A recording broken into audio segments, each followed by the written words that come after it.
Subject is physics for 4th semester students of BSc of University of Mysore. This is from Sri Madheshwara Government First Aid College, Kodagal. Topic is Raman effect. Now, what is Raman effect? Consider an organic liquid like benzene, toluene, etc. present in the container.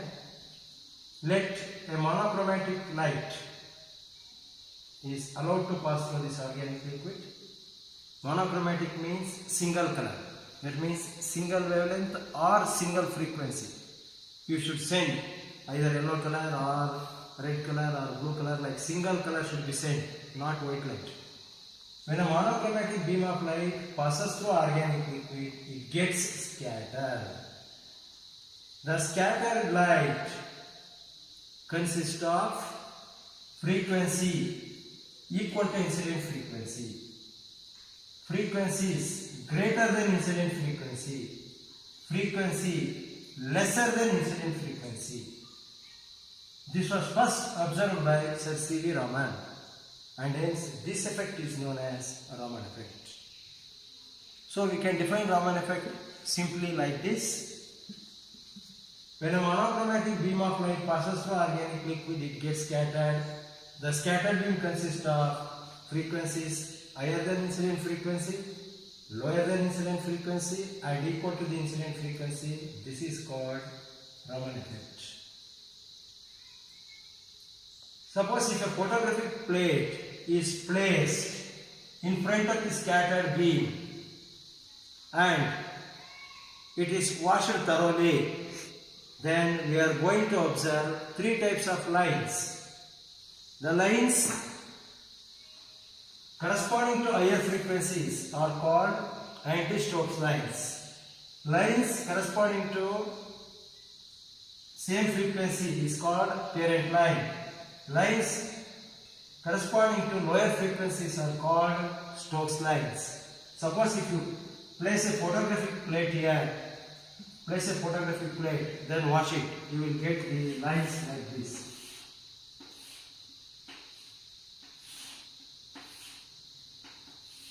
So the center line, which has the same frequency, corresponds to parent line.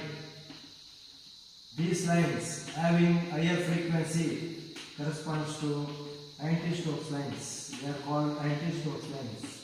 These two. These two having lower frequency, they are called Stokes lines. So this is called Raman effect. Very simple thing. When monochromatic beam of light passes through organic liquid, it gets scattered. The scattered beam consists of equal frequency, higher frequency and lower frequency compared to incident frequency. This was first noted by Sir C.V. Raman, hence it is called Raman effect. Instead, in front of this scattered light, if you place a photographic plate, you will get the lines like this. Same frequency line is called parent line. Lower frequency lines are Stokes lines. Higher frequency lines are anti-Stokes lines. Thank you.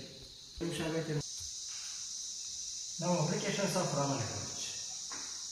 In Raman effect, anti-Stokes lines, parent lines and Stokes lines are together called Raman lines. The nature of Raman line does not depend upon the frequency of incident light.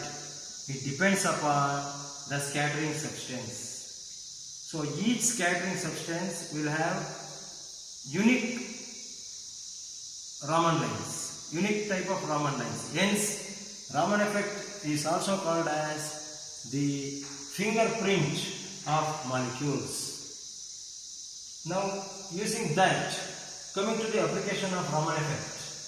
First one, Raman effect is used to study the intricate structure of matter. Intricate means whether the substance is solid or liquid or gas can be studied using Raman effect. Second one, it is used to study the molecular structure of molecules. It is used to study the crystal structures. Third one, it is used to know bond length and bond energy. What is the distance between two atoms? How they are linked together? What is the energy required to break the bond between them? Can be determined using Raman effect. Fourth one, to find the rotational and vibrational energy of molecule. Molecules. In diatomic molecule, atoms are vibrating. So what is the vibrational energy? What is the rotational energy? That can be determined using Raman effect. Fifth one, to find the symmetric and asymmetric nature of molecule. Whether molecule is symmetric or asymmetric can be determined with the help of Raman effect. Sixth one, to study the chemical effect like electrolysis, hydrolysis, etc. Electrolytic dissociation, electrolytic association, ionization, etc. can be studied using Raman effect.